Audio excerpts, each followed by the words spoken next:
अमर संदेश। रिश्तेदार और मित्र। महात्मा हमें संसार और उसके रिश्तों को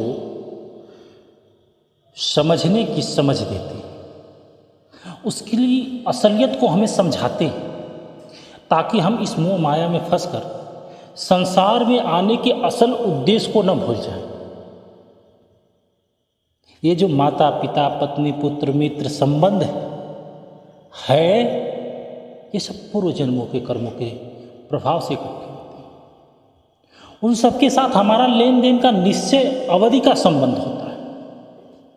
ये संबंध ऐसे ही हैं जैसे रंगमंच पर कुछ अभिनेता और अभिनेत्री नाटक की कथा के अनुसार विशेष रिश्तों को निभाने के लिए इकट्ठे हो जाते हैं। नाटक खत्म होते ही किसी का किसी के साथ कोई संबंध वास्तविक रूप से नहीं होता। सामाजिक रूप से हो सकता है, वास्तविक रूप से कोई नहीं हो सकता। ये रूहें एक ही परमपिता परमेश्वर से आई हुई हैं, तो वास्तविक संबंध है, लेकिन सांसारिक जो संबंध है, जिस संबंध के कारण हम उनसे भेदभाव और अपनत्व का भाव प्रकट करते हैं, वो संबंध असलियत नहीं है। यदि कोई अभिनेता या अभिनेत्री नाटक की समाप्ति पर किसी के साथ कोई संबंध समझे, तो उसकी अज्ञानता है। उसी प्रकार यहाँ अगर कोई किसी से कोई संबंध समझता है, तो यह उसकी मात्र एक अज्ञानता है और कुछ नहीं। नाटक के दौरान भी सब संबंध निश्चित समय के लिए होते हैं। अभिनेता और अभिनेत्रियां एक नाटक में एक रिश्तेदार, एक रिश्ता सिर्फ निभाते हैं, तो दूसरे नाटक में कोई और दूसरा रिश्ता और संबंध निभा लेते हैं। इसी तरह हर व्यक्ति का जीवन मृत्यु तक एक विशेष नाटक है। मौत के बाद दूसरा नाटक शुरू हो जाता है। संभव है कि जो आज हमारे माता पिता हैं, पिछले जन्म में हमारी संतानें हो और हम उनके माता पिता हो। संत महात्माओं ने जो समझाया उसका भाव है कि जीवन को एक नाटक समझो। नाटक के पात्र पूरी लगन से अपने रिश्ते को निभाते हैं, लेकिन किसी के मोह में नहीं फंसते। संत हमेशा समझाते हैं कि संसार में लेन देन के सब कर्जे पड़े हुए हैं, आपके फर्ज भी पड़े हुए हैं, उसे पूरा करो।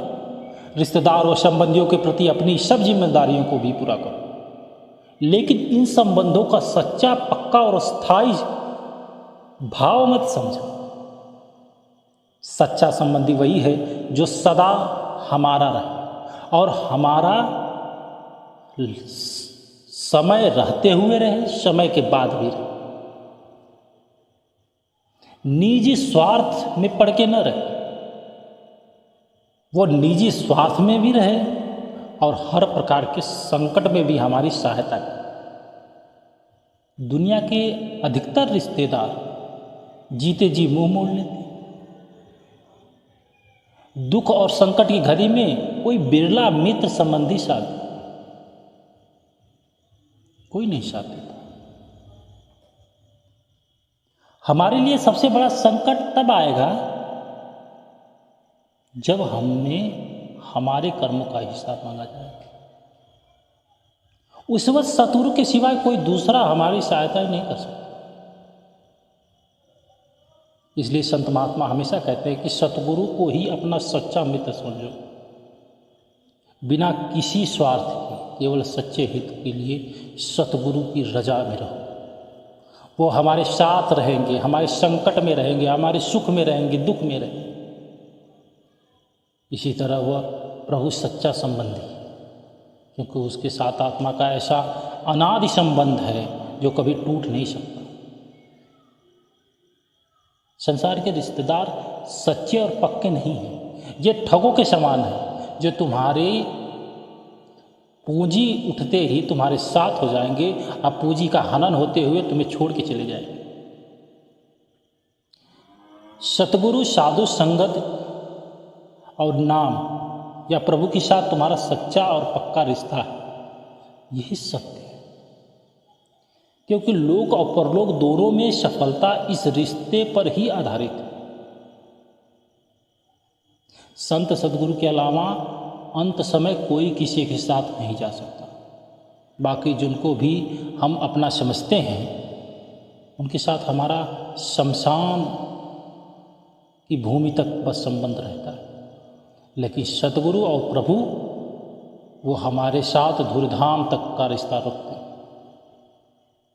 इस दृष्टि से संत महात्माओं ने प्रभु और सतगुरु को सच्चा रिश्तेदार कहा और बाकी सब रिश्तेदारों को झूठा कहा। संत जन जीव को गफलत की नींद से बेदार करते हैं। जिनके साथ तेरा क्षणिक झूठा और कच्चा संबंध है उन्हें तू जान कि बाजी लगाकर मत निभाओ, दूर नहीं भागना, अपना जो कर्तव्य है उसको पूरा करना है। ऐसा नहीं है कि अगर ये कह दिया गया कि ये रिश्ते नाते झूठे हैं तो आप अपने कर्तव्य से पीछे भाग सकते हैं। जो व्यक्ति कर्तव्य से पीछे भाग सकता है वो हर जगह अपने कर्तव्य से पीछे भागेगा, चाहे यहाँ का रास्ता हो या परमार्थ का रास्ता हो। जब कठिनाइयाँ आएंगी तो अपना पल्ला झाड़ ले। संत महात्मा रिश्तेदारों और संबंधियों के त्याग का उपदेश नहीं देते, उनके झूठे मोह के त्याग का उपदेश देते।